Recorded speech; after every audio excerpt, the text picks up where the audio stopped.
Hey, it's me again, 12M.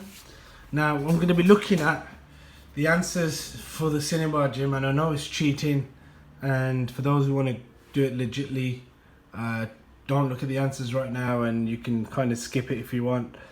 But I'm going to reveal the answers to the Cinnabar Gym and the questions, and we'll go through one by one, because I think whilst the answers are great and the questions are testing our knowledge and stuff in a quiz-like format, I don't think there's much given in terms of a bit of background information on this. So the first question you get asked is, does Caterpie evolve into Butterfree? Now that's a poorly worded question, because Caterpie doesn't evolve straight into Butterfree.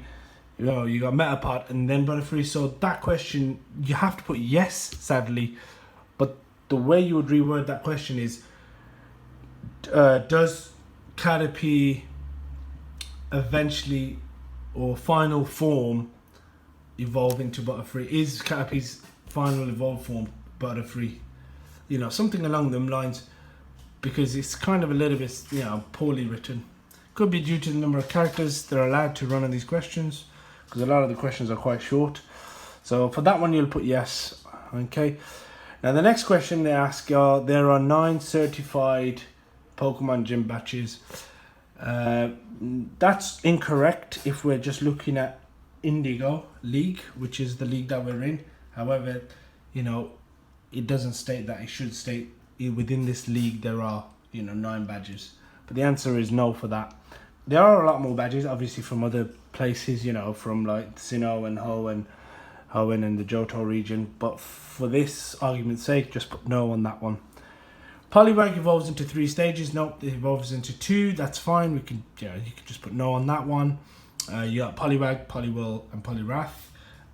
If you use a stone, water stone, you got Poliwrath, and then later on you've got Politoed. I believe you need the Sunstone or whatever the hell it is to get Politoed. Next question, which is question 4: are Thunder moves effective against ground types? They're not. The only place they are effective against ground types is on the Pokemon anime, where Ash uses a Pikachu against an Onix and somehow manages to kill it with a Thunderbolt or whatever the hell it was. But yeah, no. In the games and every other instance apart from the anime, no. Thunder moves are not effective against ground type, sadly.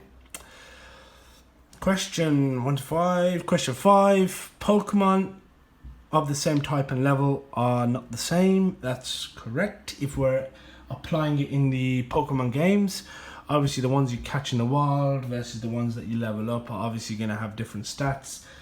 Base stats weren't out in Pokemon Blue and Red, but even if you move those aside, you will always get Pokemon that have 1 or 2 attack up and down, might have speed +1 or up and down as well. So there'll be subtle stuff that would boost it up and down, but the general consensus is a trained Pokemon will always be stronger than a wild one. So if you were to say you've got a level 5 Pidgey, well, okay, let's take a level 10 Pidgey.